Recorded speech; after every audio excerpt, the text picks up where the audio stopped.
Welcome to the Sleep Dives channel. In this session, we're covering pages 522 to 555, and we're really tackling one of the biggest challenges out there. How do we create genuine, lasting change in our organizations? We're going to look at why those easy, quick fixes almost always backfire, and what it really takes to build a culture of deep, sustainable learning, from the corporate world right down to our kids' classrooms. Okay, let's dive in.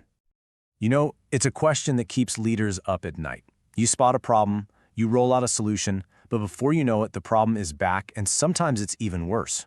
The reason for this often comes down to a really powerful pattern called shifting the burden. It perfectly captures our human tendency to go for the easy, surface-level fix instead of digging in and addressing the real, fundamental cause of the problem. In this dilemma, it's everywhere. It taps right into our desire for instant results. Every single day, we face this choice. Do we put a bandage on the symptom and get that quick win? Or do we commit to the much harder work of actually healing the underlying issue?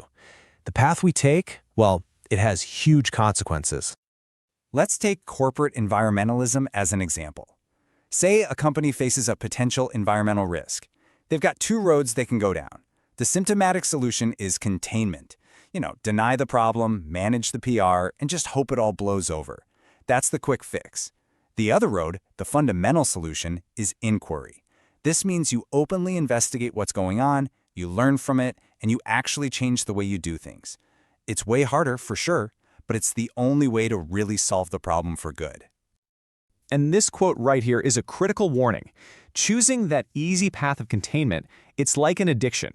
Every time a company does it, they miss the chance to build the skills and the culture of inquiry they actually need. Over time, the organization gets worse and worse at facing the truth, which makes it almost impossible to ever get on that fundamental path.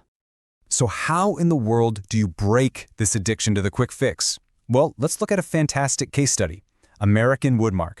Now, this was a company that was, by every measure, a huge success. But its leaders had this incredible foresight. They realized that the very culture that made them successful in the past wasn't going to cut it for the future. They knew they needed a deep, fundamental shift towards becoming a true learning organization. But their journey was anything but a straight line. Their first attempt, training a few pilot teams, didn't work because the teams were just too isolated. Their second attempt, this big, broad-based training, got people excited, but it ended up alienating all the middle managers. It wasn't until Phase 3, level-to-level training, that they finally cracked it. The breakthrough, the big idea, was getting managers to teach their own teams directly. This one simple change created a sense of ownership, and it embedded the new skills into the real day-to-day work. And this really captures the key lesson from their CEO, Bill Brandt. He's saying that changing a culture isn't some neat, predictable project you can map out. You have to be willing to try things, to see them fail, and to view those failures not as an ending, but as crucial feedback that helps you get back on course. It takes an incredible amount of patience. So, the American Woodmark story shows us how important it is to change our processes and skills. But what if the problem runs even deeper? What if the biggest things holding us back from learning are hidden right there in plain sight? Often, the most powerful forces are actually baked into the physical spaces we use and the quality of our relationships with each other. I mean, just picture a classroom, a room with desks bolted to the floor in rows, all facing forward. That sends a very clear message about power and how learning is supposed to work, right? Now compare that to a room with round tables, comfy chairs, and lots of light. It just invites people to talk, to collaborate. The architecture itself teaches you something. It's like what the Calgary Herald did when they put a glass-walled daycare right in the middle of their office. That makes a powerful statement about what they value. This is so true in family businesses. The health of the company is directly linked to the health of the family's relationships. The quick fix for a conflict is to call in the lawyers. That's just shifting the burden. The real, fundamental work is improving the trust and communication within the family itself. Those relationships are the hidden structure.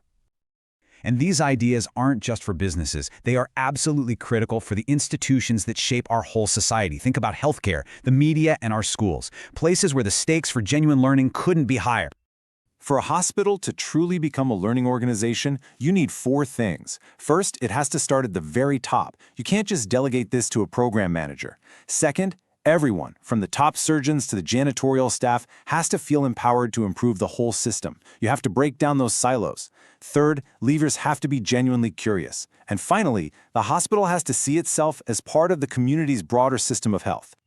The Calgary Herald newspaper is another great example. They had these huge internal conflicts between the newsroom and the advertising department, but by applying these learning disciplines, they didn't just break down those walls, they got real business results, growing ad revenue in one category by over 20%. And this quote from a teacher, Frank Draper, is just so powerful. For months, his students were active, engaged, managing these complex simulated ecosystems. They were absolutely thriving. Then, one day, he switched back to a standard lecture, and boom, all the old discipline problems came rushing back. And he had this incredible realization. It wasn't that he had a bad batch of kids. He had created their behavior by turning them from active learners back into passive listeners. Okay, so this is all really fascinating stuff, but how do we take these lessons and actually apply them in our own lives, in our own workplaces? Let's break it down into a few practical steps and some common mistakes to watch out for. First, just get in the habit of constantly asking yourself, am I solving a symptom here or am I tackling the root cause? Am I just reaching for the quick fix? Second, start paying attention to those hidden structures. How does your office layout or your meeting schedule encourage or discourage real learning? And third, you have to be persistent. Like we saw with American Woodmark, real change is a messy journey of trial and error. And please, watch out for these common traps. Don't delegate change. If you're a leader, you have to be the lead learner, period. Don't expect a quick fix. That addiction to easy answers is tough to break. And finally, don't treat this like some temporary program or the flavor of the month. Learning has to become the way you do everything. When you boil it all down, the journey we're talking about is a massive shift in perspective. It's about moving away from a world built on control and top-down answers. It's about moving toward creating environments, habitats as the source puts it, where curiosity, collaboration, and continuous learning can really flourish for everyone. Maybe the biggest barrier to learning isn't a lack of answers. Maybe it's a lack of courage. The courage to admit, I don't know. The courage to look at uncomfortable truths. And the courage to ask those deep, fundamental questions. So the question I'll leave you with is this: are you asking them?